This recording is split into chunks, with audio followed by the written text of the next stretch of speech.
నమస్తే, welcome to ATV. Telangana రాష్ట్రంలో రాజకీయ పరిణామాలను చూస్తుంటే ఒకవైపు ఎమ్మెల్సీ ఎన్నికలలో 2 ఎమ్మెల్సీ స్థానాలు బీజేపీ గెలుచుకుని చాలా అంటే ఒక ఆనందోత్సాహంలో మునుగు తేలుతున్నటువంటి అంశంగా మనం పరిగణించవచ్చు. ఎందుకంటే బీజేపీ కూడా తెలంగాణలో పుంజుకుంటున్న నేపథ్యం కనపడతా ఉంది. ఒకవైపు చూస్తే టీఆర్ఎస్ పార్టీ చాలా స్తబ్దుగా ఉంది. ఎందుకంటే ఈ ఎమ్మెల్సీ ఎన్నికలలో పోటీ చేయలేదు. సో ఎందుకు చేయలేదు ఏంటంటే అది రాజకీయ ఎత్తుగడలో కేసీఆర్ గారి యొక్క వ్యూహాల్లో అదొక భాగంగా కనపడుతుంది. దాన్ని కూడా అనేక రకాలుగా అనేక రాజకీయ విశ్లేషకులు విశ్లేషిస్తూ ఉన్నారు. ఇక ముఖ్యంగా చూసుకుంటే కాంగ్రెస్ పార్టీ యొక్క పనితీరుని అందరూ కూడా విమర్శిస్తున్నటువంటి పరిస్థితి.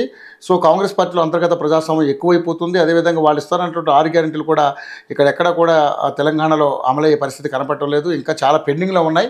అనేక రకాలైనటువంటి ఆరోపణలు వస్తున్నాయి. ఇక ముఖ్యంగా చూసుకుంటే తీర్మార్ మల్లన్న ఏదైతే కాంగ్రెస్ పార్టీ నుంచి ఎమ్మెల్సీగా గెలిచారో తను బయటికి రావడం జరిగింది. ఎందుకు బయటకు వచ్చారో కారణం ఏంటంటే మనం చూసాం, బీసీ నినాదం ద్వారా ఏదైతే ఉన్నటువంటి సొంత పార్టీలోనే ఆయన ప్రకంపనలు లేపినటువంటి పరిస్థితి. దాంతో ఆయనకి షోకాజ్ నోటీసులు ఇచ్చి ఆయన్ని ఆ పార్టీ నుండి సస్పెండ్ చేయడం జరిగింది. సో ఆయన బయటకు వచ్చారు. ఇప్పుడు ఉప్పు నిప్పుగా తయారైనటువంటి పరిస్థితి మనకు కనపడుతుంది. సో అన్నిటి అంశాల మీద ఒకసారి మనం మాట్లాడదాం. మనతో పాటు ఉన్నారు రాజకీయ సీనియర్ విశ్లేషకులు, అదేవిధంగా తెలంగాణ ఉద్యమకారులు వి ప్రకాష్ గారు ఉన్నారు. ఆయన అడిగి మరి నిజంగానే తెలంగాణలో మరి బీసీ నినాదం ఎంతవరకు వర్కౌట్ అవుతుంది, అలాగే కేసీఆర్ గారు కూడా ఇప్పుడు అసెంబ్లీకి రాబోతున్నారు అనేది అనేక రకాల సంకేతాలు వస్తున్నాయి. మరి నిజంగానే కేసీఆర్ గారు వస్తే అసెంబ్లీలో ఏ విధమైనటువంటి పరిస్థితులు ఉంటాయి, అనేక అంశాలు ప్రకాష్ గారు అడిగి తెలుసుకునే ప్రయత్నం చేద్దాం. ప్రకాష్ గారు నమస్తే. నమస్తే ప్రకాష్ గారు, తీర్మార్ మల్లన్న తెలంగాణ రాష్ట్రంలో ఎంత కాదనుకున్నా ఆయన ఒక మంచి నాయకుడిగా అందరూ కూడా అభివర్ణిస్తూ ఉన్నారు. అంతే అట్ ద సేమ్ టైం ఆయన ఒక బ్లాక్ మెయిలర్గా కూడా చాలామంది మాట్లాడుతూ ఉన్నారు. సో నిజంగానే మరి తీర్మార్ మల్లన్న ఈరోజు కాంగ్రెస్ పార్టీ అంటే అన్ని పార్టీలు మారినప్పుడు కూడా కాంగ్రెస్ పార్టీలో ఈరోజు ఎమ్మెల్సీగా గెలిచి మరి ఆయన అప్పుడు ఎమ్మెల్సీగా ఉన్నారు. సో మరి ఎమ్మెల్సీగా ఉంటూనే ఆ పార్టీలో ఉన్నటువంటి రెడ్డి నాయకులు అందరూ కూడా విభేదిస్తూ ఈరోజు బీసీ నినాదాన్ని ఎత్తుకుంటూ మరి ఆయన చాలా అనుచిత వ్యాఖ్యలు చేయడం వల్ల ఆయన బయటకు పంపించారు. సో ఇప్పుడు పరిస్థితి చూస్తే అంత గందరగోళం కింద ఉంది. సో ఏంటి సార్ అసలు తీర్మార్ మల్లన్న వ్యవహారాన్ని మొత్తంగా మీరు ఏ విధంగా చూస్తారు? ఆయనను బ్లాక్ మెయిలర్గా పని కట్టుకొని ఒక సామాజిక వర్గం బదనాం చేసింది తప్ప తీర్మార్ మల్లన్న బ్లాక్ మెయిలర్ కానే కాదు. ఓకే, అవసరం కూడా లేదు ఆయనకు బ్లాక్ మెయిల్ చేయాల్సిన అవసరం కూడా లేదు. నేను అస్సలు నమ్మడం లేదు కూడా. ఆయన మాట తీరును బట్టి కొంత అగ్రెసివ్గా ఉంటాడు తప్ప ఎవరిని బ్లాక్ మెయిల్ చేసి లబ్ధి పొందాలనే మనిషి కాదు ఆయన. ఒక కమ్యూనిటీ ప్రయోజనం కోసం ఆయన నిలబడ్డాడు. ఓకే, కాబట్టి చాలా కాలం నుంచి కూడా ఒక బీసీలలో ఒక ఆవేదన, ఒక తపన ఉంది. ఎవరో ఒకరు మన కోసం రావాలి, మనల్ని లీడ్ చేయాలి. రాజ్యాధికార కాంక్ష అనేది ఇప్పటి నుంచి లేదు, 1950s నుంచి ఉన్నది. కానీ ఇన్ని లాంగ్ వెయిటింగ్ తర్వాత ఒక నాయకుడు వచ్చాడు మనల్ని నడిపించడానికి. సరే, ప్రతి మనిషిలో కొన్ని లోపాలు ఉంటాయి. ఇప్పుడు మన ముందున్న అందరి నాయకుల్లో కూడా లోపాలు ఉన్నాయి. కాబట్టి ఏ లోపాలు లేని మనిషి దొరకడు మనకు. ఉన్నానితో ముందుకు పోదామనే ఆలోచన ఉంది. తీర్మార్ మల్లన్న సరైన సమయంలో ఇవాళ ఒక రాజకీయ పార్టీ, రాజకీయ శక్తి ఏర్పాటు చేయడానికి ముందుకు వచ్చాడు. ఎందుకంటే ఈ కులగణన తర్వాత బీసీలల్లో బాగా వ్యతిరేకత వచ్చింది. ఈవెన్ కాంగ్రెస్లో ఉన్న బీసీలు కూడా రేవంత్ రెడ్డి నిర్ణయాన్ని సమర్థించడం లేదు. దీన్ని ఫస్ట్ కులగణన బీసీలకు వ్యతిరేకంగా ఉంది అని చెప్పి హైలైట్ చేసింది మల్లన్న. కాబట్టి ఆయన బాగా హైట్స్కి వెళ్ళిపోయాడు ఆ ఒక్కదాంతో. దాన్ని తలగబెట్టండి అని చెప్పి ఆయన తలగబెట్టే ప్రయత్నం. ఇవన్నీ కూడా ఏంటంటే బీసీలల్లో ఇతను మనకు గార్డియను, ఒక వాయిస్ మనకు ఇప్పుడు బలంగా వినిపిస్తున్నది, ఇతన్ని ముందు పెట్టుకొని మనం నడవచ్చు అనే ఒక ఆలోచన విద్యావంతుల్లో కానీ బీసీ కమ్యూనిటీస్లలో కానీ వచ్చింది. ఇది ఒక పెద్ద ఛాలెంజ్ కూడా మల్లన్నకు. ఎందుకంటే మల్లన్న ఒక మీడియా పర్సన్గా ఎంట్రీ ఇచ్చాడు. సరే, ప్రజల వాయిస్గా మీడియాలో కూడా తను ప్రజల సమస్యలను తీర్మార్ వార్తల రూపంలో ఆయన నటన కౌశలంతో బాగా గ్రామానికి తన వాయిస్ తీసుకెళ్ళగలిగాడు. ఆ ఛానల్ కూడా తీర్మార్ మల్లన్న వల్ల గొప్ప సబ్స్క్రిప్షన్స్ పెరగడం కానీ లైక్స్ పెరగడం కానీ జరిగింది. రేటింగ్ కూడా బాగుంది. సో దాంతో ఏంటంటే అతని పబ్లిక్లో ఆయన ఇమేజ్ స్థిరపడ్డది. ఇప్పుడు గౌరవం పెంచుకోవాలి. తన మీద అనేక ఆరోపణలు వచ్చాయి. ఇందాక మీరు అన్నట్టుగా బ్లాక్ మెయిలర్ అనే ముద్ర ఇంపోజ్ చేసే ప్రయత్నం చేశారు. అంటే అందులో నిజం లేకపోలేదని చాలా మంది మాట్లాడలేదు. లేదు, నాకు తెలిసిన మల్లన్న బ్లాక్ మెయిలర్ కాదు. మళ్ళీ సెటిల్మెంట్ చేస్తే చేయొచ్చు. ఎందుకంటే ఆయనతో పాటు ఉండి ఆయనతో పాటు కలిసిమెలిసి తిరిగిన సహచరులే బయటకు వచ్చి ఈరోజు మాట్లాడుతూ ఉన్నారు. అంటే వాళ్ళకి అక్కడ ఉండలేని పరిస్థితి రావడానికి వాళ్ళ నిజాయితీ లేకపోతే మళ్ళన్న జులుమో కారణం కాదు కదా.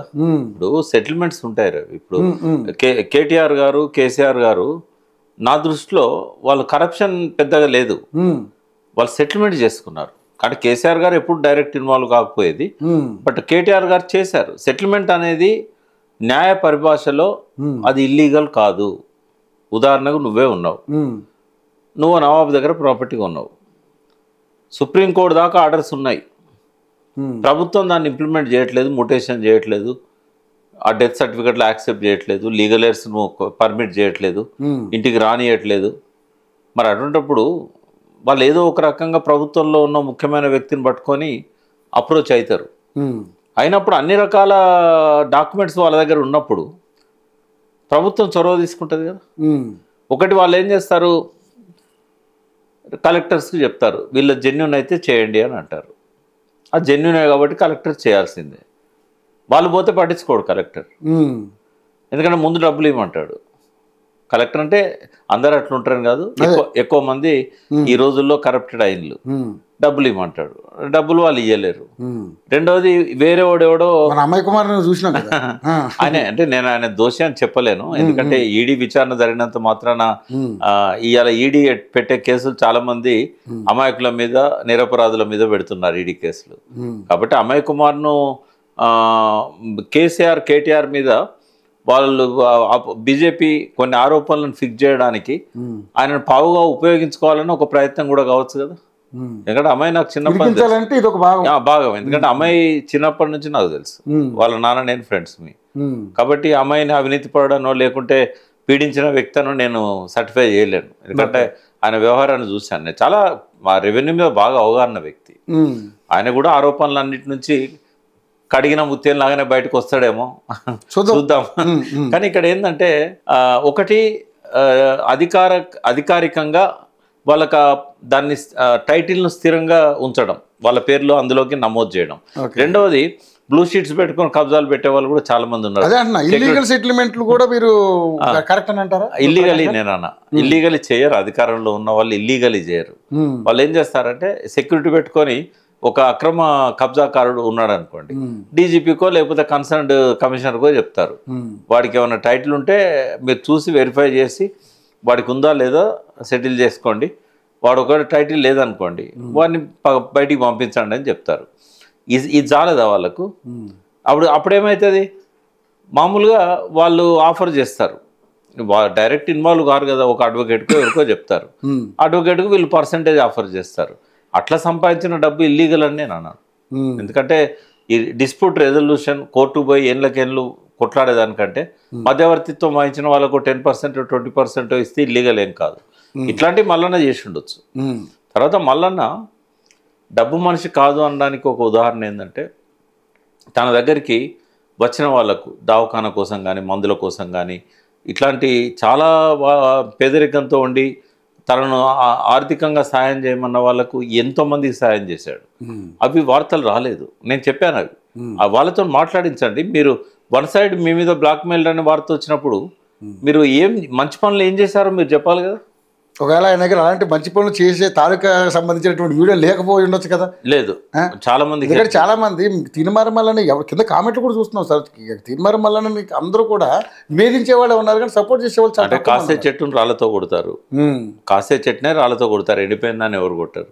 అదే ఉంటాయి, డెఫినెట్గా ఆయన మీద ఆరోపణలు ఉంటాయి, బట్ కౌంటర్ ఇమేజ్ కూడా ఆయన బిల్డ్ చేసుకోవాలి. ఇప్పుడు మల్లన్న ముందున్న ఛాలెంజ్ ఏంటంటే, ఆయన రేపు ఒక రాజకీయ శక్తిగా ఎదగాలంటే తన మీద ఆరోపణలు ఏవైతే ఉన్నాయో వాటిని పటాపంచలు చేసే విధంగా ఆయన చేసిన మంచి పనుల మీద కూడా ఆయన ఎంతమందికి అయితే హెల్ప్ చేశాడో వాళ్ళవి కూడా బయట్స్ పెట్టాలి ఒకటి. సెకండ్ ఏంటంటే, ఆయన లోపల నాకు బాగా నచ్చింది ఏంటంటే, ఈవెన్ టీఆర్ఎస్ పార్టీ నాయకత్వం కూడా బ్లాక్మెయిలర్ అనే ఆరోపణ చేసినప్పుడు ఎమ్మెల్సీ ఎలక్షన్లో ఆయన పోటీ చేస్తున్న టైం ఆయన ఒక మాట అన్నాడు, నేను ఒకవేళ బ్లాక్మెయిలర్ని అయితే నేను ఎవరిని బ్లాక్మెయిల్ చేసి డబ్బులు లాగానో వాళ్ళని ఏదో ఒక సోషల్ మీడియాలో బయట పెట్టమనండి, నాకు ఒక్కరు వచ్చి మాట్లాడినా కూడా నేను పోటీల నుంచి తప్పుకుంటాను అన్నాడు.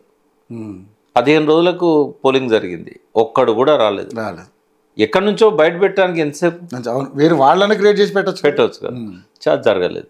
ఓకే, అయితే ఉంటే నిజంగానే బ్లాక్మెయిల్ చేస్తుంటే వాళ్ళు ముందుకు వచ్చేవాళ్ళు కదా అనేది ఒకటి. ఓకే, ఎప్పుడు కూడా పోలీస్ స్టేషన్లో బ్లాక్మెయిలర్గా కంప్లైంట్స్ లేవు, ఫేక్ కంప్లైంట్స్ ఉన్నాయి ఆయన మీద. సో ఏది ఎట్లున్నా కూడా ఇవాళ మల్లన్న అనేవాడు లైమ్ లైట్లో ఉన్నాడు, బీసీలకు ఒక వేగు చుక్కలాగా కనబడుతున్నాడు ఆయన. కాబట్టి ప్రతి బీసీ కూడా ఎంకరేజ్ చేస్తాడు. కానీ సార్ ఇక్కడ ప్రకాష్ గారు మల్లనంటే సరే బీసీ నిన్నామని ఎత్తుకుని ఉండొచ్చు, అంత ముందు నుంచి ఎప్పటి నుంచో పని చేస్తున్నటువంటి ఆర్ కృష్ణ గారు ఉన్నారు, వీళ్ళంతా ఉన్నారు. కానీ వీళ్ళ వల్లే కానప్పుడు మల్లన్న వల్ల అవుద్దని మీరు అనుకుంటున్నారా? మామూలు అసలు వాళ్ళు ఎన్నడన్నా రాజకీయ శక్తిగా బీసీలను మలచాలని అనుకున్నారు? మా కృష్ణన్న నేను ఇద్దరం క్లాస్మేట్స్ము, ఎప్పుడో 79లో, అంటే 47 ఏళ్ళ కింద. ఎన్నడూ కూడా ఆయన బీసీల సమస్యల కోసం ఫైట్ చేశాడే తప్ప ఒక రాజకీయ శక్తిగా బీసీలను తయారు చేయడానికి ఒక ఫ్రంట్ కానీ ఒక పార్టీ కానీ పెట్టే ప్రయత్నం చేయలేదు. వీళ్ళిద్దరు కూడా, మందకృష్ణ గారు కూడా వాళ్ళ ఇష్యూస్ మీద ఫైట్ చేశాడు, చాలా ఇష్యూస్ మీద ఫైట్ చేశారు. కానీ ఎప్పుడు రాజకీయ పార్టీ పెట్టాలనే ఆలోచన వాళ్ళు చేయలేదు, చేయాల్సి ఉండే. బట్ బీసీలలో చాలామంది ముఖ్యమంత్రి స్థాయికి ఎదిగిన వాళ్ళు ఢిల్లీ పోయి ప్రాధాయపడ్డరే తప్ప ఒక పార్టీ పెట్టాలి, బీసీలందరినీ ఐక్యం చేయాలని డి శ్రీనివాస్ కానీ హనుమంతరావు గారు కానీ ఎవరు ప్రయత్నం చేయలేదు. చాలామంది బీసీ నాయకులు సీఎం స్థాయి దాకా వచ్చారు, కేశవరావు గారు కానీ డి శ్రీనివాస్ గారు కానీ 2 సార్లు పిసిసి ప్రెసిడెంట్స్ ఉన్నారు, 2 సార్లు కాంగ్రెస్ అధికారంలో తెచ్చాడు డి శ్రీనివాస్ పిసిసి ప్రెసిడెంట్. కానీ నాకు తెలిసి 60-70 ఏళ్లలో ఏ ఒక్క నాయకుడు కూడా బీసీలను ఒక రాజకీయ శక్తిగా మలచడానికి ప్రయత్నం చేయలేదు. అది ఇప్పుడు మల్లన్న చేస్తున్నాడు. ఈజ్ ద ఫస్ట్ పర్సన్ నాకు తెలిసి ఈ 70 ఏళ్ల చరిత్రలో. సెకండ్ ఏంటంటే, అంటే కొంత కాసాని జ్ఞానేశ్వర్ లాంటి వాళ్ళు కొంత ప్రయత్నం చేశారు, వాళ్ళ శక్తి చాలా మంది అంటే ఎక్కువ చేయలేదు. ఒక జ్ఞానేశ్వర్ ఒక్కడే కొంత పార్టీ పెట్టాడు, బట్ ఆయన శక్తి సరిపోలేదు. కానీ మల్లన్న అట్లా కాదు కదా, మల్లన్న ఏదన్నా అనుకున్నాడంటే ఆ లెవెల్కు రైజ్ అవుతాడు ఆయన. అయితే ఇక్కడ మల్లన్న ముందున్న ఛాలెంజ్ ఏంటంటే, ఇదివరకు ఏదైతే భాష వాడాడో, ఏదైతే ఆయన ఎదిగిన పద్ధతి ఉందో కొంచెం దానికి ఉందాతనాన్ని చేకూర్చాలి, కొంత వాల్యూ అడిషన్ చేసుకోవాలి. ఎందుకంటే ఇప్పుడు అందరికీ తానే నాయకుడిగా ముందుండాలనుకున్నప్పుడు, అందరినీ కలుపుకొని పోవాలన్నప్పుడు విభిన్న భావాలు ఉన్న వాళ్ళు ఉంటారు. ఒక హుందాగా వ్యవహరిస్తే, కానీ ఒక కులాన్ని సపోర్ట్ చేస్తూ ఇంకో కులాన్ని నిందించడం ఎంతవరకు కరెక్ట్ అంటారు? చేయకూడదు. నిందించడం కులాన్ని పట్టుకుని అంటే ఆయన మాట్లాడిన భాష అభ్యంతరకరం, బట్ అది కంటిన్యూ చేస్తాడని నేను అనుకోవట్లేదు. ఎందుకంటే మాలాంటి వాళ్ళం కూడా ఈ భాష వాడక మల్లన్న అని చెప్పాము. అంటే ఇవన్నీ ఆయన ఓవర్కమ్ అవుతాడు. మనిషి అనుకుంటే సాధించలేనిది ఏముంటుంది, దానిలో పట్టుదలన్న మనిషి ఆయన. ఎంత వేధింపులకు గురి చేసినా కూడా టీఆర్ఎస్కు లొంగలేదు కదా, లొంగలేదు. ఆయన టీఆర్ఎస్కి వ్యతిరేకంగానే గట్టిగా ఫైట్ చేశారు. సో ముఖ్యంగా చూసుకుంటే సార్, మల్లన్న వ్యవహారాన్ని మీరు సపోర్ట్ చేస్తారా లేదా అంటే అది మీ సొంత విషయం, ఒకటే కాదని. కానీ మీరు కూడా చాలాసార్లు మాకు అంటే మేము దొరలం అని మీరు కూడా చెప్పారు, ఎందుకంటే సేమ్ కమ్యూనిటీ కాబట్టి. దొరలో మేము ఎక్కడున్నా కూడా మమ్మల్ని అందరూ కూడా చాలా ఇదిగా చూసేవారు, అది ఇది అని చెప్పేసి మీరు కూడా చాలా వేదికల మీద మాట్లాడారు. కానీ నిజంగానే మరి అటువంటి మిమ్మల్ని ఈరోజు ఉన్నటువంటి ఇంకా ఏదైతే బ్యాక్వర్డ్ కాస్ట్ ఇంకా ఉన్నాయో ఏది బీసీలలో, మన కులాలన్నీ కూడా మీకు సపోర్ట్ చేసే అవకాశం. వాస్తవంగా ఇవాళ బీసీలలో ఎవరు కూడా ఒకప్పుడు వెనుకబడ్డ వాళ్ళు కాదు, బీసీ అయినా కూడా బీసీలు అందరూ కూడా, అంటే ఉపకులాలేమో కొంత వెనుకబడి ఉంటాయి. బట్ ఈ పద్మశాలి కానీ, తర్వాత గౌడ కానీ, యాదవ్ కానీ, ముదిరాజ్ కానీ, వీళ్ళెవరు కూడా ఒకప్పుడు వెనుకబడ్డ వాళ్ళు కాదు, వెనక్కి నెట్టబడ్డ వాళ్ళు. వెనక్కి నెట్టబడి వెనుకబడ్డ వాళ్ళుగా మారిన వాళ్ళు. మేము తెలంగాణ ఉద్యమంలో మాట చెప్పేది, తెలంగాణ వెనుకబడ్డ రాష్ట్రం కాదు, వెనుకబడ్డ ప్రాంతం కాదు, వెనక్కి నెట్టబడ్డ ప్రాంతం, వివక్షకు గురై వెనక్కి నెట్టబడ్డ వాళ్ళు. నేను ఒకటి అడుగుతాను రవి, ఇప్పుడు కూర్చొని తినేవాడు, ఏ నైపుణ్యం లేనివాడు, సంపదను కూడబెట్టి అందరినీ డామినేట్ చేసేవాడు, వాడు గొప్ప? శ్రమతోని నైపుణ్యంతో ఉత్పత్తిలో పాల్గొని ఆ ఉత్పత్తిని సృష్టించేవాడు గొప్పన? బీసీ కులాలన్నీ కూడా వృత్తుల ఆధారంగా ఏర్పడ్డాయి.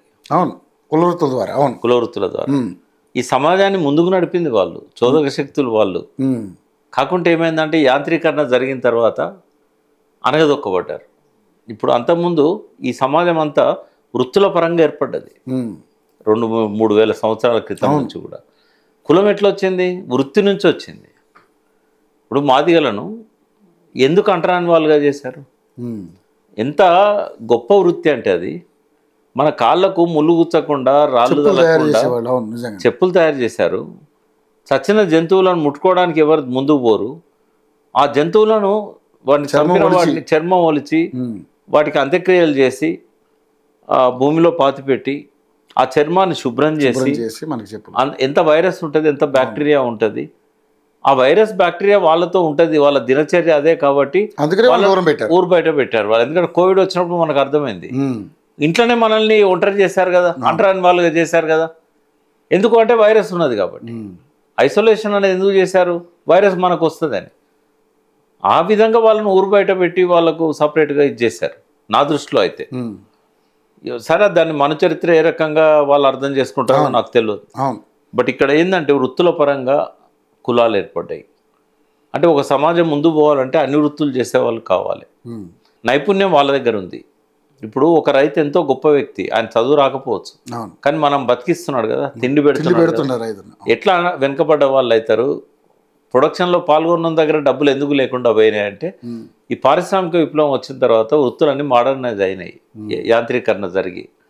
చెప్పుల పరిశ్రమలోకి మాదిగలు కాకుండా విజయవాడలో ఉన్న చౌదరి సెంటర్ అయ్యారు. Popular shoe mart, people shoe mart వచ్చారా లేదు? చుక్కబోలి నేను కలిశాను ఆయన పెద్ద మనిషిని. అంటే ఎప్పుడైతే వృత్తులు తమ రూపాన్ని మార్చుకున్నాయో మోడర్నైజేషన్లో, చాకలివాడు చేసే ఇస్త్రీ బట్టలు ఉతికేది ఒక రెడ్డి వచ్చి డ్రై క్లీనర్స్ పెట్టుకుంటున్నాడు. అవును, రెడ్డి చౌదరీస్ కూడా పెడుతున్నారు డ్రై క్లీనర్స్, చాలా మంది పెడుతున్నారు, అన్ని కులాలు పెడుతున్నారు. తాటికల్లు ఈతకల్లు అమ్మే గౌడు మద్యాన్ని సరఫరా చేయాలి.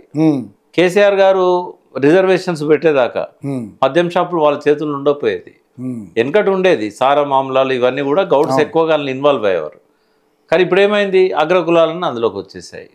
పద్మశాలీలు బట్టలు నేసి వాళ్ళు డబ్బు సంపాదించేవారు. అంబానీ లాంటి బనియా కమ్యూనిటీ అందులోకి ఎంటర్ అయిపోయింది. మోడర్నైజేషన్ ఏం చేసిందంటే సమాజంలో వేల సంవత్సరాల నుంచి ఉన్న వృత్తులను మాయం చేసింది. బీసీల గురించి ఎవడన్నా ఆలోచించాడా? ఈ స్వాతంత్రం వచ్చినాక ఈ 80 ఏళ్ళ నుంచి అమృతోత్సవాలు జరుపుకోవాలంటాడు మోడీ. ఆయన ఒక బీసీ. ఈ 11 ఏళ్ల పాలనలో బీసీల జీవితాలను మార్చడానికి ఏదైనా ప్రయత్నం చేశాడు? బీసీల కోసం ఏం చేశాడు అనేది కూడా చాలా క్వశ్చన్స్. కేసీఆర్ చేయాల్సినంత చేయకపోయినా బీసీల గురించి పట్టించుకున్నాడు కేసీఆర్. మొదటిసారిగా వాళ్ళకు గొర్రెల పథకం కానీ, చేపలు కోట్ల కొద్ది చేపలు నీళ్ళల్లో వదలడం కానీ ఫ్రీగా, వాళ్ళ జీవన ప్రమాణాలు పెరిగినాయి. గౌడ్స్కు రిజర్వేషన్ పెట్టడం వైన్ షాప్స్లలో, వాళ్ళకి ఏ రకమైన సమస్యలన్నా వాటన్నిటికీ పథకాలు రూపొందించాడు, నీరా తీసుకొచ్చాడు. నేనేమంటున్నా అంటే ఒక మాట అన్నాను నేను, ఎవరు చేయండి కేసీఆర్ చేశాడు, కానీ చేయాల్సినంత చేయలేదంటున్నా. ఎందుకంటే ఇంకా బీసీల గురించి అంతకు 10 రెట్లు ఆలోచించేవాడు ముఖ్యమంత్రిగా రావాలి. అయితే బీసీల కడుపుమంట ఒక అగ్రకుల వాళ్ళకు పట్టదు. ఆయన ఏంటంటే ఓవరాల్గా తెలంగాణ ఆత్మగా ఉద్యమకారుడుగా, ఉద్యమ సారథిగా, మొదటి ముఖ్యమంత్రిగా ఉన్నాడు కాబట్టి ఆయన కొంత తెలుసు. కానీ మిగతా వాళ్ళకి ఎవరికి కూడా పట్టింపు ఉండదు. ఒక బీసీ అక్కడ ముఖ్యమంత్రి ఉన్నాడు అనుకో, ఎన్ని రకాల బై ప్రోడక్ట్స్ తీయొచ్చు కళ్ళు నుంచి. ఒక మాంసము, గొర్రెల మాంసం అమ్మడమే కాదు, మాంసం నువ్వు పచ్చళ్ళలాగా పెట్టి అమెరికాకి ఎట్లా ఎక్స్పోర్ట్ చేయొచ్చు, అది ఎవరు ఆలోచిస్తారు? ఓ బీసీ ముఖ్యమంత్రి ఉంటే ఆలోచిస్తాడు. అంటే చిన్న చిన్న కుటీర పరిశ్రమలు కూడా బీసీల చేతుల్లో లేకుండా పోయినాయి కదా. అన్నిట్లో మోడర్నైజేషన్లో వృత్తులన్నీ మాయమైపోయినాయి కదా. ఆఖరకు ఎంతమంది చాకలి వాళ్లకు ఈ చేతులన్నీ ఓంగా ఉత్సవ అని బట్టలు ఉతికే పరిస్థితిని ఏ ముఖ్యమంత్రి అయినా తప్పించగలిగాడా? ఇవాళ వాషింగ్ మిషన్లు ఇళ్లల్లో ఉన్నాయి. ఊరికి ఒక వాషింగ్ మిషన్ ఇచ్చి సొసైటీ ఏర్పాటు చేసి వచ్చిన అమౌంట్ను అందరు పంచుకోవాలి చాకలి వాళ్ళని చెప్పి చేయొచ్చు కదా. కోఆపరేటివ్ సొసైటీ పెట్టి ప్రతి వృత్తికి కోఆపరేటివ్ సొసైటీ అవసరం. మరి మీరు అంతకుముందు టీఆర్ఎస్ లో ఉన్నారు, ఇలాంటి ఐడియాలు మరి కేసీఆర్ గారికి మీరు ఎందుకు? ఉద్యమ కాలంలో ఆయన మా సలహాలన్నీ పాటించాడు, విన్నాడు. ఎందుకంటే ఉద్యమకారులుగా ఆయన మమ్మల్ని గుర్తించాడు, ఎంబడి పెట్టుకున్నాడు. అయితే పాలనలోకి వచ్చినప్పుడు మేమెవరం ఎమ్మెల్యేలు అయిన వాళ్ళం కాదు, ఎన్నడూ ఓట్లు అడిగిన వాళ్ళం కాదు. అయితే ఆయన అనుకున్నాడు ఈ పాలనకు వీళ్ళ సలహాల కంటే కూడా గతంలో మంత్రులుగా ఎమ్మెల్యేలుగా పనిచేసిన వాళ్ళు, అనుభవం ఉన్న వాళ్ళు, కొంత బ్యూరోక్రాట్స్ వాళ్ళ మీద ఆధారపడదామని అనుకున్నాడు. ఎక్కువ భాగం వాళ్ళ మీద ఆధారపడ్డాడు. ఎప్పుడన్నా మేము ఇచ్చిన సలహాలను కూడా వినేవాడు, అలా మంచి ఉంటే ఇంప్లిమెంట్ చేసేవాడు. ఇప్పుడు నాకు అవకాశం ఇచ్చారు ఆయన. టీఆర్ఎస్ ఎన్నికల మేనిఫెస్టో రాసిన దానిలో చాలా నేను అందులో మెన్షన్ చేశాను, ఆయనతో డిస్కస్ చేసే. నాతో పాటుగా ఐఏఎస్ ఆఫీసర్స్ రామ్ లక్ష్మణ్ ఉండేవాడు, చనిపోయాడు. రమణాచారి గారు ఉండేవారు, శ్రీహరి గారు కడియం దానికి అధ్యక్షుడు ఉండేవాడు రాసిన మేనిఫెస్టో కమిటీకి. రోజు కేసీఆర్ గారు మాతో కూర్చునేవాడు. వినోద్ కుమార్ అప్పుడు దాసో శ్రావణ్ కూడా స్టార్టింగ్లో ఉండే, తర్వాత కాంగ్రెస్లో పోయాడు. అయితే మేము అందరం కూడా మేనిఫెస్టో రాసిన దానిలో ఉన్నాం. కాకుంటే ఇంత డెప్త్తో అప్పుడు ఆలోచించాలి. అయితే ఒకవేళ బహుశా ఆయన మళ్ళీ వస్తే ఆయన కొంత చేయగలుగుతాడు, బట్ ఇంకెవరితో కాదు అది. రేవంత్ రెడ్డి లాంటి వాడికి ఊహకు కూడా అందదు అది. ఎందుకంటే ఆయన ఎన్నడూ ఇటువంటి వాటి మీద దృష్టి పెట్టిన వ్యక్తి కూడా కాదు, వాళ్ళ ఆవేదన తెలిసిన వ్యక్తి కూడా కాదు. బట్ అది మల్లన్నే కనుక ఒకవేళ బీసీలను రాజకీయ శక్తిగా మార్చి నిర్ణయాత్మక శక్తిగానో లేకుంటే రాజకీయ అధికారంలోకి రాగలిగితే తప్పకుండా ఇవన్నీ చేస్తాడని ఒక ఆయన కూడా ఒక విజన్ డాక్యుమెంట్తో వస్తాడు, ఊరికే రాడు. కరెక్టే, మీరు అన్నది కరెక్టే. కానీ 30 ఏళ్ళు కొట్లాడినటువంటి మందకృష్ణ మాదిగే వాళ్ళ మద్దతు గెలవలేకపోతున్నాడు. ఈయన అంత సాధించగలడా అంటే ముళ్ళుతో తీయాలి. ఇప్పుడు కాళోజీ నారాయణరావు గారే సత్తుపల్లిలో వెంగళరావుతో పోటీ చేసి ఓడిపోయాడు. అంటే ప్రజల మధ్య పేరు తెచ్చుకోవడం, ఆ కమ్యూనిటీ సమస్యల మీద ఫైట్ చేయడం వేరు. ఒక రాజకీయ కోణం ఉండాలి, ఆ విజన్ ఉండాలి. తర్వాత సబ్ కాన్షియస్ మైండ్ సహకరించాలంటే ఆయన ప్రకటించాలి. రేవంత్ రెడ్డి 5 ఏళ్ల కింద చెప్పాడు నేను ముఖ్యమంత్రిని అవుతున్నా అని, ఒక ఛానల్లో మేము ఇద్దరం మాట్లాడుకున్నప్పుడు. బట్ ఆ విజను, ఆ ప్రకటించే శక్తి, దాని మీద నమ్మకము, దానికి తగ్గట్టుగా ప్రణాళిక, రోడ్ మ్యాప్ అనేది ఉండాలి కదా. సో రోడ్ మ్యాప్ లేకుండా ఇంతకుముందు అది మొదటిసారి మళ్ళీ చెప్తున్నాడు. అది 5 ఏళ్ళలో అవుతుందా 10 ఏళ్ళలో అవుతుందా తెలియదు నాకు. బట్ ఒక నిర్ణయాత్మక శక్తి అయితే అవుతాడు. ఎవరు ముఖ్యమంత్రి కావాలంటే నిజంగానే తెలంగాణలో మంచి టాపిక్ అయింది అది. ఏమైతే ఇప్పటి నుంచి సంకీర్ణ ప్రభుత్వాలు తెలంగాణలో అంతేనా, నేరుగా ఎవరికి మెజారిటీ వచ్చే పరిస్థితి ఉండదు. నెక్స్ట్ చతుర్ముఖ పోటీ ఉంటుంది. చతుర్ముఖ పోటీలో బీసీలో ఒక శక్తిగా ఉంటారు. అంటే మీ లెక్కలో తీర్మానం మళ్ళీ పార్టీ పెడతాడంటారు. పార్టీ పెట్టడానికే కదా ఆయన సస్పెండ్ లెటర్కు రిప్లై ఇవ్వలేదు కాదు, వెంటనే పెట్టాడు. అందరినీ సమీకరించి అనౌన్స్ చేయలేదు కదా. ఇప్పుడు జైలు నుంచి వచ్చినప్పుడు మాట అన్నాడు కానీ మళ్ళీ దాని గురించి ప్రత్యేకించి ఆయన, నేను మళ్ళీ చెప్తున్నా, ఆయన లక్ష్యం ముఖ్యమంత్రి కావడం. రెండవది బీసీలందరినీ ఒక రాజకీయ శక్తిగా మలచడం, బీసీల పార్టీ పెట్టడం. దానికి మేధావులతోని అందరితోని ఫీడ్బ్యాక్ తీసుకొని, ఇన్పుట్స్ తీసుకొని ఫస్ట్ ఒక ఫ్రంట్ పెడతాడు. ఓ 1 year పాటు ఆ ఫ్రంట్ ద్వారా కార్యక్రమాలు చేస్తాడు. ఆయన తన క్రీమ్ను సెలెక్ట్ చేసుకుంటాడు, క్యాండిడేట్లను సెలెక్ట్ చేసుకుంటాడు నియోజకవర్గాలలో, అప్పుడు ప్రకటిస్తాడు. సో ముఖ్యమంత్రి అయ్యేంత స్థాయికి ఆలోచిస్తున్నాడు. ఎస్.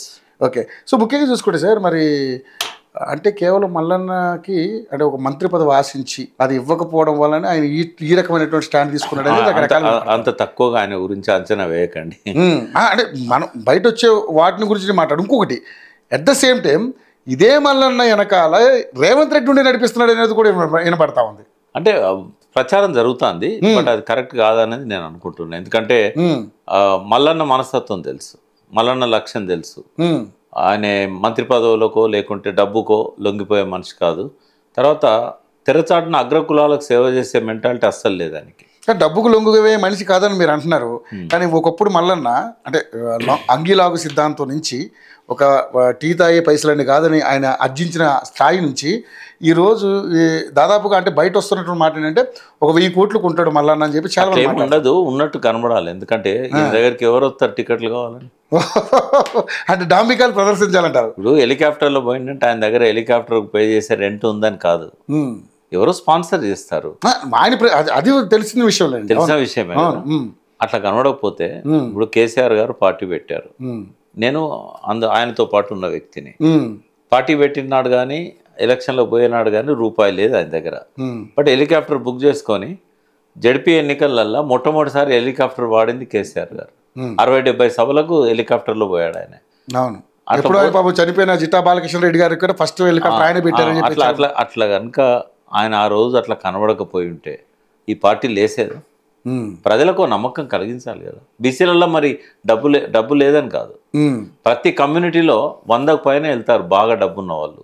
ఒకవేళ 300 కాపులు, తర్వాత ముదిరాజులు, తర్వాత పద్మశాలీస్, గౌడ్స్, యాదవ్స్, ఈ 5 కులాలల్లో ఒక 1000 మంది కోటీశ్వరులు ఉన్నారు. వాళ్ళందరినీ సమీకరించుకుంటాడు. ఒక 10,000 మంది మేధావులు ఉన్నారు, విద్యావంతులు ఉన్నారు. ఇది రాజకీయ పార్టీ కావాలనుకున్న వాళ్ళు అందరినీ సమీకరించుకుంటాడు. రేవంత్ రెడ్డికి రెడ్లు సపోర్ట్ చేసినప్పుడు మళ్ళా నాకు బీసీలు సపోర్ట్ చేయరా? చెయ్యరు అనేది బయట నుంచి వెళ్ళిపోయింది. ఎందుకంటే చేయకుండా ఆపుతారు రవి, చేయకుండా ఆపుతారు ఈ దొరలు. అదే అయితే మీరు దొర అని అన్నారు కదా నన్ను, నేను దొర కాదు, పటేల్ అంటే అస్సల్దార్ మాలి పటేల్ అని ఒక వతన్ ఉండేది. ఓకే. అయితే ఆ రోజుల్లో వతన్లన్నీ కూడా ఈ మా కమ్యూనిటీకి ఉండేది, మున్నూరు కాపు. ఎందుకు ఉండేది అని అంటే ఎంతో కొంత భూమి ఉండి ఆ భూమిని పట్టుకొని వ్యవసాయం చేసిన కమ్యూనిటీస్ మాయి. అయితే ఊర్లో ఎవరికి పెత్తనం ఉంటుంది అంటే వ్యవసాయం చేసి కొంత భూమి కలిగి ఉన్న వ్యక్తికే ఊర్లో అది కామన్ ల్యాండ్. ఎందుకు ఉంటది అంటే కాదు, మిగిలిన వృత్తులన్నీ ఊర్లో వ్యవసాయం చుట్టూ ఉంటాయి. అవును. కమరాయన వచ్చి కొలిం పెట్టి అక్కడ కర్రూలు చేసిన, వడ్లాయన వచ్చి బాడిస బట్టి నాగళ్ళు చెక్కిన, ఇవ్వాల్సింది ఎవరికి? రైతుకి. రైతు. అంతే. కాబట్టి వాళ్ళ పిల్లలంతా కూడా ఆ శ్రమ చేయడంలోనే స్కూళ్ళకు పోకుండా ఆ వృత్తిని నమ్ముకొని వాళ్ళు ఎదిగేవాళ్ళు. ఇప్పుడు ఒక వడ్లాయన పిల్లోని స్కూలు పంపకుండా తనతో పాటు బాడిస పనిలో వాడేవాడు. కానీ ఇక్కడ ఏం జరిగింది తెలుసా? ఈ వ్యవసాయం చేసే కమ్యూనిటీ కాబట్టి ఆ పంట వచ్చిన తర్వాత ఆ మిగిలిన డబ్బుతోని ఆ డబ్బును పిల్లలు చదివించడానికి వాడుకునేవాళ్ళు. అట్లా ఈ కమ్యూనిటీలో ఒక విద్యావంతులు కానీ అయితే వాళ్ళకే పటేల్గిరి ఇవ్వడానికి కారణం ఇది అన్నట్టు. అంటే గ్రామం మీద పట్టు ఒక కాపుకుంటుంది. అట్లా మమ్మల్ని పటేల్ అన్నారు. తర్వాత ఒకప్పుడు అంతా కూడా సంపన్నులమే. ఈ కాలక్రమంలో ఏమైందంటే మేము భూములు అమ్ముకోవడం, ఆ భూములను మళ్ళీ ఇతర కులాల వాళ్ళు కొనడము, అట్లా మేము కూడా వెనుకబడిపోయాను. అంటే ఇప్పటికీ మున్నూరు కాపులలో ఒక 20% వరకు రిచ్ ఉంటారు, బట్ 80% పూర్ ఉంటారు. వాళ్ళు మా పొలాల్లోనే వచ్చి కూలి పని చేస్తుంటారు. కాబట్టి మున్నూరు కాపులు అంతా దొరలు పటేల్ అనడానికి లేదు. ఓ ఛానల్ అతను నన్ను అట్లా మిస్గైడ్ చేసేటట్టుగా ప్రాజెక్ట్ చేశాడు. ప్రకాశే చెప్తున్నాడు వాళ్ళంతా పటేళ్ళని, పటేళ్ళ దగ్గర రెడ్లు పనిచేశారంటే ఎక్సెప్షన్ కేసెస్. ఇప్పుడు మాల మన్నెపొల్లు అంటాం తెలంగాణలో, మాల కమ్యూనిటీలో సుంకరి నీరడి అనేటివి ఉంటాయి. బట్ వాళ్ళిద్దరూ దొరలతోని పటేళ్లతోని తహసీల్దార్లతోని పటవారీలతో ఉన్నవాళ్ళు. అంత మాత్రాన మన్నెపొల్లు అందరూ వాళ్ళలాగా రిచ్ ఉంటారా, వాళ్ళలాగా శుభ్రంగా ఉంటారా? కాబట్టి ఎక్సెప్షన్ కేసెస్ అవి. మాలాంటి వాళ్ళు ఇప్పటికి మా భూమి ఉంది ఒక 20 ఎకరాల దాకా. అట్లా అని చెప్పి మా ఊర్లో మున్నూరు కాపులకు అందరికి ఉందా అంటే లేదు. కాబట్టి ఒకప్పుడు మేము రిచ్, బట్ ఇప్పుడు వెనకకు నెట్టబడ్డ వాళ్ళం. అది సో అంటే బీసీలో ఉన్న వాళ్ళందరూ కూడా వెనక నెట్టబడ్డారు చాలా మంది. ఇప్పుడు పద్మశాలీస్ ఉన్నారు. ఒకప్పుడు వాళ్ళు అగ్గిపెట్టెలో బట్టి చీరని వేసి విదేశాలకు ఎగుమతి చేశారు కదా. ఈ రోజు కూడా పోచంపల్లి చీరలు అమెరికాకి. కానీ ఎందుకు నేసిన చీరతో ఎందుకు ఉరిపెట్టుకుంటున్నారు? హౌస్ రోళ్ళు ఉన్నారు, గోల్డ్ స్మిత్ వాళ్ళు తేజాబు దాకా ఎందుకు చచ్చిపోతున్నారు అంటే రోల్డ్ గోల్డ్ నగలు వచ్చినాయి. తర్వాత రోల్డ్ గోల్డ్ నగలతో పాటుగా గోల్డ్ పరిశ్రమ వీళ్ళ చేతుల్లో నుంచి బనియాల చేతుల్లో మార్వాడీల వాళ్ళు రెడీ వాళ్ళు అక్కడక్కడ పరిశ్రమ పెట్టి లలిత జ్యువెలరీస్ లాగా ఒకప్పుడు గోల్డ్ అమ్ముకున్న వ్యక్తి ఆయనే పరిశ్రమ పెట్టి ఆయన తయారు చేస్తున్నాడు. వీళ్ళకి ఉపాధి పోయింది. చర్మాస్ వచ్చింది, చర్మాస్ అతను పద్మశాల, రెడీమేడ్ గార్మెంట్స్ వచ్చినాయి. అందుకే వృత్తులన్నీ మెకనైజేషన్. అయితే ఇవన్నీ కూడా ఏంటంటే వృత్తులన్నీ కూడా ఇతర కులాలకు ట్రాన్స్ఫర్ అయినాయి మోడర్నైజేషన్ లో. మళ్ళీ అవి వెనక్కి తేలేం. కానీ ఇప్పటికైనా అవకాశం ఉన్నంత వరకు మోడర్నైజేషన్ లో యాంత్రీకరణలో బీసీలను భాగం చేయాలి. అది టార్గెట్. ఇంకా ముఖ్యంగా చూసుకుంటే మరి కేసీఆర్ గారు మరి అంటే మీరు అంటే మామూలుగా మీరు కేసీఆర్ గారి పార్టీలో ఉండి కేసీఆర్ గారికి సహచరుడుగా ఆ పార్టీ ఫౌండర్ నుంచి ఉన్నారు. సో మరి ఇప్పుడు ఈరోజు మరి అదే కేసీఆర్ని మల్లన్న విభేదించి ఆయన్ని ఓటమికి ముఖ్య కారకుడు అయ్యాడు అన్నట్టుగా ఆయన చాలా ఆయన అధికారంలో ఉన్నాడు కాబట్టి 9.5 ఏళ్ళు. ఎవరు కూడా పర్ఫెక్ట్ ముఖ్యమంత్రి ఉండరు. ఓకే, కానీ నేనంటే విభేదించారు. ఇప్పుడు మల్లన్నకి మీరు సపోర్ట్ చేస్తా ఉన్నారు. నేనేమంటా ఒకవేళ పార్టీ పెడితే ఎటువైపు ఉంటారు అంటే బీసీలలో ఒక రాజకీయ శక్తిగా బీసీలను మలచడానికి నేను ఫస్ట్ ప్రయారిటీ ఇస్తాను. ఒకవేళ కనుక ఈ రాజకీయ శక్తిగా ఎదగడంలో ఇది వెనుకబడ్డా, ఒక నిర్ణయాత్మక శక్తిగా ఎదగలేకపోయినా బీజేపీని కాంగ్రెస్ను రానియకుండా ఆపడం అనేది నా లక్ష్యంగా ఉంటుంది. కాబట్టి ఖచ్చితంగా ఆ స్థానం టీఆర్ఎస్కే ఉంటుంది. ఇద్దరు ఒకటైతే కనుక ఎలక్షన్ ప్రీపోల్ అలియన్స్ లాంటివి కనుక ఇద్దరు కలిసి చేసుకుంటే Mallanna and TRS 100% winning chances ఉంటాయి. కానీ జరిగే అవకాశం ఉందంటారు? ఎందుకంటే ఉన్నది. ఎందుకున్నదంటే మల్లన్న ఏంటంటే ఇవాళ ఒక డిసైడింగ్ ఫోర్స్ అవుతాడు. ఆయన డిసైడింగ్ ఫోర్స్ అవుతారు కాదంటలేదు, కానీ మల్లన్న మోటివ్ ఏంటి? కేసీఆర్ ఈ రాష్ట్రాన్ని దోచుకుంటున్నాడు అని చెప్పి కదా విభేదించాడు. సో అటువంటి వ్యక్తిని మళ్ళీ ఇలాగా సీఎం స్థాయికి ఎదగాలనుకున్నప్పుడు ఒక మెట్టులాగా ఉపయోగించుకుంటాడు. ఎందుకంటే తనకు ప్రాధాన్యత వస్తుంది కదా. ప్రభుత్వం కలిసి ఏర్పాటు చేసినప్పుడు ఈయన 10 మందే గెలవని ఎమ్మెల్యేలు, ఆ 10 మందే తక్కువ పడవచ్చు టీఆర్ఎస్కి. ఒకవేళ టీఆర్ఎస్ కావచ్చు, టీఆర్ఎస్ ఒకవేళ ఈ అవకాశాన్ని తీసుకోలేదు అనుకోండి, ఇమీడియట్గా బీజేపీ తీసుకుంటుంది లేదా కాంగ్రెస్ తీసుకుంటుంది. అప్పుడు టీఆర్ఎస్కి నష్టమే కదా. ఇంకోటి వాళ్ళకి ఇది శక్తి యాడ్ కాకుండా ఉండటానికి కూడా మల్లన్న తనతో పెట్టుకోవాల్సి వస్తుంది. అంటే మల్లన్న ఆ స్థాయి కీ రోల్ పోషించే పరిస్థితికి వస్తాడో మీరు అనుకుంటున్నారు? మీరు 5 ఏళ్ల కింద రేవంత్ రెడ్డి ముఖ్యమంత్రి అవుతాడు అనుకున్నారా? పోనీ 6 నెలల కింద రాజకీయాలు ఏమైనా జరుగుతుంది. 6 నెలల కింద కాంగ్రెస్ టీఆర్ఎస్ ఓడిస్తుంది అనుకున్నామా? అది అవును. కాబట్టి క్రికెట్ ఆట ఎట్లుంటుందో రాజకీయాలు అట్నే ఉంటాయి. నిజం ప్రకాష్ గారు, మీరు అన్నదానికి నేను కూడా ఏకీభవిస్తా. చెప్పలేం ఏం జరుగుతుంది. ఇక ముఖ్యంగా చూసుకుంటే మరి కేసీఆర్ గారు అసెంబ్లీకి వస్తారనేది జరుగుతుంది. అది పెద్ద పెద్ద వార్తాపత్రికల్లో కూడా శీర్షికలు వేశారు. ఎందుకు వస్తున్నాడు ఏంటంటే ఒక 6 నెలల్లో కంపల్సరీ అటెండ్ అవ్వకపోతే అతని మీద సస్పెన్షన్ వేటు పడుతుంది కాబట్టి బడ్జెట్ సమావేశాలకు వచ్చిపోయాడు కదా, అట్లే వస్తాడు అంతే. కానీ పూర్తి స్థాయిలో వచ్చి అవసరం లేదు, తన గళాన్ని వినిపించే అవకాశం అవసరం లేదు. ఆ అంశం మీదనే వస్తారంటారా ఇంక వేరేనే అంటారు? ఆయన వచ్చి కూర్చుంటాడు. ఉభయ సభలను గవర్నర్ కాల్ఫర్ చేసినప్పుడు కానీ బడ్జెట్ పెట్టినప్పుడు కానీ కూర్చుంటాడు. కాగానే ఇమ్మీడియట్ గా అడ్జర్న్మెంట్ అవుతుంది. ఆ రోజు డిస్కషన్ ఉండదు కాబట్టి ఎవరు ఆయనను పరుష పదాలతో దూషించరు. గౌరవం లేని కాడికి జనరల్ గా కేసీఆర్ గారు రారు. అందుకే ఆయన రావద్దనే రేవంత్ రెడ్డి గారు బూతు మాటల్ని, రోత మాటల్ని, పరుష పదాలని వాడడం ఎందుకు అంటే ఆయనకు తెలుసు కేసీఆర్ వీక్నెస్. ఇట్లా తిడితే కేసీఆర్ సభలోకి రావడం నాది నడుస్తుంది అని. ఇప్పుడు ఆ సభలో కేసీఆర్ రాకపోతే ఆయనే హీరో, కేసీఆర్ వస్తే కేసీఆర్ హీరో అవుతాడు, రేవంత్ రెడ్డి జీరో అవుతాడు. కానీ అలా తిట్టినా కూడా వీళ్ళు విభేదించకపోతే వీళ్ళు అసమర్థత అనుకుంటారు కదా. కేటీఆర్ హరీష్ రావు గారు చేస్తున్న సరిపోతుంది. ఇక్కడ ఏమైందంటే ఏప్రిల్ 27 నాడు ఆయన బహిరంగ సభలో ప్రజలను అడ్రస్ చేసిన తర్వాత ఆ తర్వాత వచ్చే అసెంబ్లీ సెషన్స్లలో ఆయన వచ్చే అవకాశం ఉంటుంది. నాకు తెలిసి ఇప్పుడైతే ఆయన ఓన్లీ 1 డే కోసం వచ్చి వెళ్ళిపోతాడు అంతే. రైట్, ఒక అటెండెన్స్ వేసుకుని వెళ్ళిపోతారంట అంతే. సో ప్రజల సమస్య మీద మాట్లాడే అవకాశం లేదంట. ఆయన మాట్లాడతాడు, మీడియా ముందు మాట్లాడతాడు. ఇప్పుడు ఇవాళ ఏ నాయకుడైనా ఒక 2 గంటల సేపు మాట్లాడితే కూడా మొత్తము అంటే లక్షలాది మంది ప్రజలు టీవీలకు అతుక్కపోయి చూసే నాయకుడు ఎవరన్నా ఉన్నారు అంటే ఓన్లీ కేసీఆర్. కాబట్టి ఆయన ప్రతి సమస్య మీద ఆయన మాట్లాడతాడు. ఆయనది విచిత్రమైన ప్రెస్ మీట్ అన్నట్టు. ఎట్లా అంటే ఇప్పుడు ఆయన ప్రెస్ మీట్ పెట్టారనుకోండి, సపోజ్ ఒక లీడింగ్ ఛానల్ TV9 ఈటీవో ఒక విలేకరిని పంపిస్తుంది. బట్ బ్యాక్ ఎండ్లో స్టూడియోలో 10 మంది రాస్తుంటారు. ఎందుకంటే ఆ ఫ్లోను క్యాచ్ చేయాలంటే ఒక్క విలేకరు సరిపోడు. ఆయన మాట్లాడే దానిలో 15-20 అంశాలు ఉంటాయి. ఒక్కొక్క అంశాన్ని ఒకరు క్యాచ్ చేసి రాస్తుంటారు. తెల్లవారు పేపర్ మొత్తం ఆయన ఉంటుంది. కాబట్టి ఆ అసెంబ్లీ ఒక్కటే వేదిక కానక్కర్లేదు కదా. ఓకే, సో ఆయన పోరాటం చేయాలంటే ఎక్కడైనా చేయొచ్చు. ఓకే, సో ఇంకా ముఖ్యంగా చూసుకుంటే ఇప్పుడు తెలంగాణ సంబంధించి కాంగ్రెస్ పార్టీ సంబంధించి ఇన్ఛార్జ్ మార్పు జరిగింది. అప్పుడు దీపాదాస్ మున్షి గారు ఉండేవారు. సో దీపాదాస్ మున్షి గారికి రేవంత్ రెడ్డి గారికి మంచి సత్సంబంధాలు ఉండేవి. వాళ్ళ వల్లనే ఆయన గట్టిని అవ్వగలిగాడు. సో ఇప్పుడు మీనాక్షి నటరాజన్ గారు అనే ఒక వేరే, అంటే ఆవిడ కూడా చాలా సీనియరు, పైగా ఆవిడ ఎటువంటి కాంట్రవర్షియల్ పర్సన్ కాదు. ఆవిడ చాలా అంటే పూర్తిగా చాలా నీతివంతమైనటువంటి రాజకీయ నాయకురాలని చెప్పొచ్చు.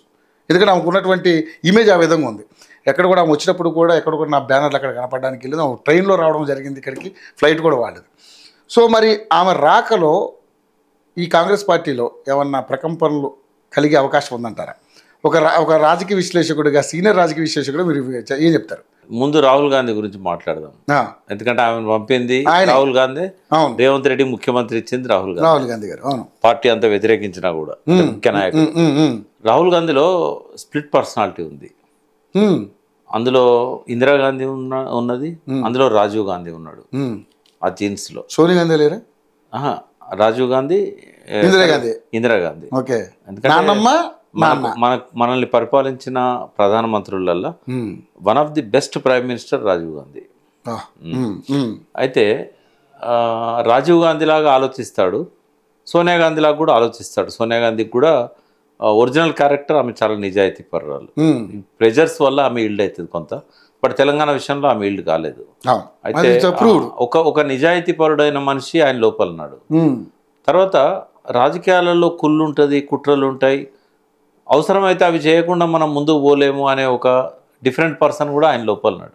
అది ఇందిరాగాంధీ పర్సనాలిటీ. అదే రిఫ్లెక్ట్ అవుతుంది ఇక్కడ. అయితే మనకు ఊర్లలో ఒక బండికి 2 ఎడ్లు కడతారు, వల్పట దాపట అంటారు తెలంగాణలో. వల్పట దాపట, ఈ రెండు ఒక వేవ్ లెంత్ సరిగ్గా ఉంటే ఏమైందంటే బండి ముందుకు పోతుంది. ఈ రెండు మధ్య వేవ్ లెంత్ సింక్ కాలేదనుకో, ఇది ఇట్లా అవుతుంది, ఇది ఇట్లా అవుతుంది, బండి అయితే ముందుకు పోదు. రేవంత్ రెడ్డి ఇదేమో డిఫరెంట్ మెంటాలిటీ. తను ఏమన్నా కానీ తన సీట్ పదిలంగా ఉంచుకోవాలి, చెలాయించాలి, అవసరమైతే అబద్ధాలు ఆడైనా జనాన్ని నమ్మించాలి అని ఈ కాలపు రాజకీయ నాయకుడు ఏది రేవంత్ రెడ్డి. అంటే ఏమైనా చేస్తాడు తను, తన లక్ష్యం ముఖ్యమంత్రి సీటు, ఏమైనా చేస్తాడు. నాతో అన్నాడు ఆయన, అవసరమైతే ఏ పార్టీలో పోతే ముఖ్యమంత్రి అవుతానో ఆ పార్టీకే పోతా అని కూడా అన్నాడు. అంటే తన లక్ష్యం పార్టీ. ఇప్పుడు ఎందుకంటే కాంగ్రెస్ 140 ఏళ్ళ చరిత్రలో ఏనాడు కూడా 4-5 ఏళ్ల కింద పార్టీలోకి వచ్చినానికి ముఖ్యమంత్రి అయిన దాఖలాలు కనబడే మనకు. అంటే ఆయన పార్టీకి లాయల్ కాదు, ఆ సీటుకు లాయల్. ఆయన ఆ సీటు కోసం ఆయన ఏదైనా త్యాగం చేస్తాడు. కానీ ఆ పార్టీని ఈరోజు తీసుకొచ్చింది కూడా ఆయనే కదండి, అంటే అధికారంలో నిలబెట్టింది ఆయనే, ఇప్పుడున్న మంత్రులందరూ కూడా మంచి భవిష్యత్తు ఇచ్చింది కూడా ఆయనే. మెయిన్ స్ట్రీమ్ లోకి తీసుకొచ్చాడు, పార్టీకి లేపిండు, అవసరమైన నిధులు సమీకరించాడు. ఇదంతా చేసింది ఆ సీటు కోసం.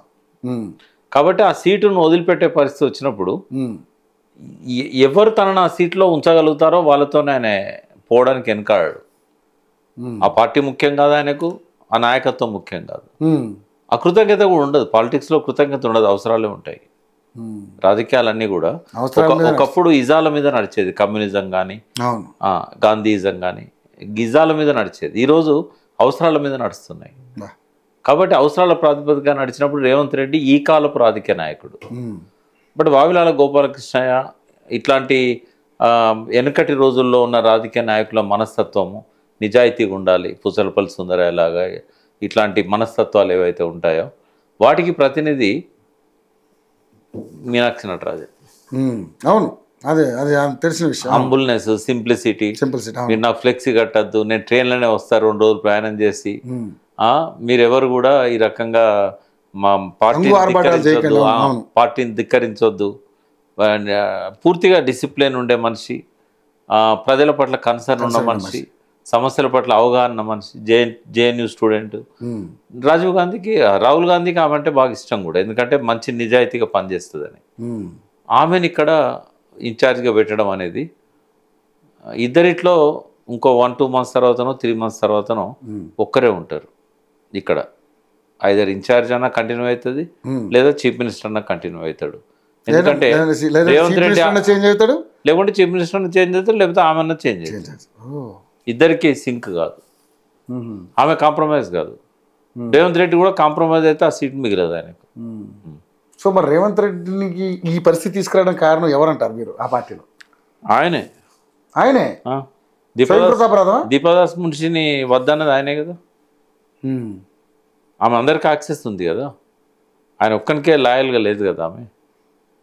ఆయనే కంప్లైంట్ చేసి ఉంటాడు, లేకుంటే ఎందుకు మారుస్తారు? ఓకే, ఏది మొద్దుని తుంటని నుంచి మొద్దుని నెత్తిన పెట్టుకున్నాడు, దొంగ పడేసింది ముద్దు ఆమె భాషలో. ఓకే, సో అయితే రాజకీయ పరంగా ఏ మార్పులా జరగవచ్చు 1-2-3 నెలల్లో. సో ఏంటి సార్, అంటే ఇప్పుడు నిజంగానే మరి ఇప్పుడు జరగబోయే స్థానిక సంస్థల ఎన్నికలు ఏంటి పరిస్థితి? మనం రాజకీయ ముఖ చిత్రం ఏ విధంగా ఉంది తెలంగాణ? అంటే టీఆర్ఎస్కు ఇంకా తిరుగులేని శక్తిగా ఉంది గ్రామాలలో. పైన నాయకత్వం కొంత అటు ఇటు పోయినా కూడా. కానీ ఎందుకు సార్ మరి ఎమ్మెల్సీలు ఎందుకు పోటీ చేయలేకపోయారంటారు వాళ్ళు? అంటే అది స్ట్రాటజీగా భయపడ్డారు అనేది భయం కాదు, ఒక స్ట్రాటజీ అది. ఉదాహరణకు ఎమ్మెల్సీ పోటీ చేయడానికి 10 మంది వచ్చారు, ఒకరికి టికెట్ ఇస్తారు, 9 మంది దూరం అవుతారు. ఒకరు ఎమ్మెల్సీకి టికెట్ ఇవ్వలేదు అనుకో, 10 మంది ఆయనతో ఉంటారు. స్థానిక సంస్థలు ఎన్నికలు పెట్టుకొని నాయకులను ఎందుకు పోగొట్టుకోవాలి? తర్వాత తానవ్వక నొప్పించకుండా ఉండివాడే దాన్ని విడిచిపోతాను. కొన్నిసార్లు రైజ్ కావడమే కాదు, వెనక్కి తగ్గడం కూడా నేర్చుకోవాలి. 2 అడుగులు ముందు పోవడానికి 1 అడుగు వెనక్కి వేయచ్చు కదా. ఓటమి అనేది వైఫల్యం కాదు, విజయానికి మొదటి మెట్టు. కేసీఆర్ దాన్ని స్పోర్టివ్గా తీసుకుంటాడు. ఇంకోటి ఎమ్మెల్సీలో పోటీ చేసినంత మాత్రాన, 2 గెలిచినంత మాత్రాన పార్టీకి వచ్చేదేం లేదు, పోటీ చేయకపోతే పోయేదేం లేదు. ఓకే. రెండవది ఏంటంటే ఇప్పుడు గ్రామ సీమల్లో తిరుగులేని శక్తిగా ఉంది. ఇప్పుడు కొత్త ఆశలు కూడా వచ్చాయి. మళ్ళీ రేవంత్ రెడ్డిది పోతే టీఆర్ఎస్ఏ వస్తుంది అనే ఒక ప్రచారం కూడా జరుగుతూ ఉంది. కాబట్టి ఈ టైంలో ఎవరు పార్టీ వదిలిపెట్టిపోరు. పోయిన ఎమ్మెల్యేలు కూడా ఇప్పుడు రిటర్న్ వస్తున్నారు. ఆయన ఒక్కడే కాదు 6-7 ఎమ్మెల్యేలు రిటర్న్ రావడానికి సిద్ధంగా ఉన్నారు. కానీ వీళ్ళు యాక్సెప్ట్ చేసే విధంగా తీసుకుంటారా? ఓకే. కానీ నాకు ఒకటి అనిపిస్తుంది సార్, మరి రేపు పొద్దున్న అంటే ఒక నిజంగానే మీరు అన్నట్టుగా తీర్మానం వలన బలపడితే, ఒక బలంగా ఆయన వాయిస్ ముందుకెళ్తే, ఇప్పుడు ఆయన ఎత్తుకున్న నినాదం కూడా నిజంగా బలంగా ముందుకెళ్ళగలిగితే, మరి ఏదైతే నిప్పు ఉప్పుగా ఉన్నటువంటి తీర్మానం వలన కేసీఆర్ మధ్య సైజు కుదిర్చేది మీరేనా? వాళ్ళకి మనం అవసరం పడదా? ఆ స్థాయికి ఎదిగినాక మనం ఓన్లీ ఎప్పుడన్నా ఒక ఇంటెలెక్చువల్గా అడ్వైజ్ అడిగితే ఇవ్వడానికి ఉంటాము. వాళ్ళ సైడ్ నుంచి కూడా అటువంటి అడ్వైజ్ అడిగితే తప్పకుండా చెప్తాం. ఎందుకంటే మల్లన్న మీరు వదిలేస్తే ఇంకో పార్టీకి శక్తిగా మారుతాడు. ఆయన ఒక వెపన్.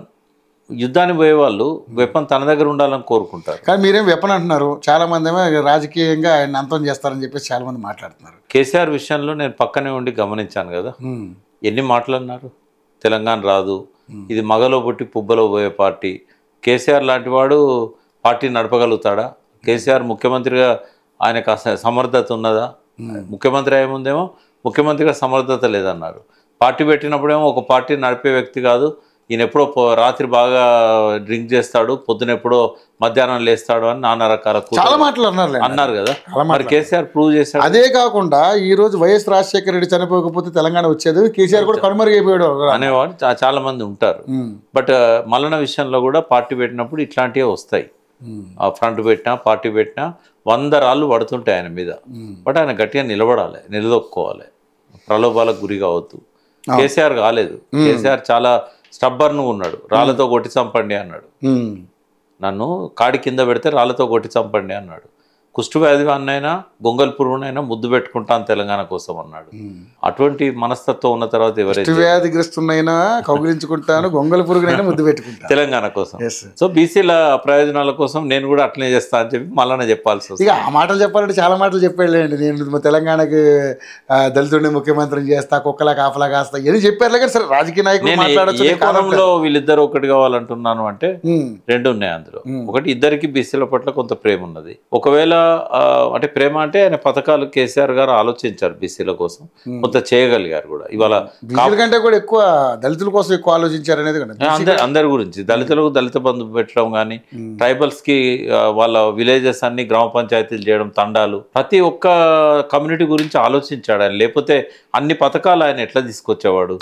కాబట్టి ఆయన కొంత కన్సర్న్ ఉంది. కాంగ్రెస్ బీజేపీ కంటే కూడా తెలంగాణ పట్ల అవగాహన నుండి కన్సర్న్ ఉన్న మనిషి ఆయనే.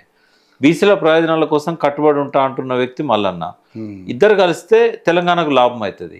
ఒకవేళ ఇద్దరు కలవలేదు అనుకోండి, ఏ బీజేపీతోనో లేకపోతే కాంగ్రెస్తోనో మల్లన్న పోయింది అనుకోండి, ఆ తెలంగాణకు నష్టం, మల్లన్నకు లాభం. రైట్. ఏదేమైనా ఇంకా మన అనేక అంశాల మీద మళ్ళీ ఒకసారి చర్చించుకుందాం. నిజంగా అంటే కొన్ని కొత్త అంశాలు చెప్పారు, చూద్దాం. మళ్ళీ మరిన్ని అప్డేట్స్ మీద మళ్ళీ కలుసుకుందాం. తప్పకుండా. Thank you so much. Over to studio.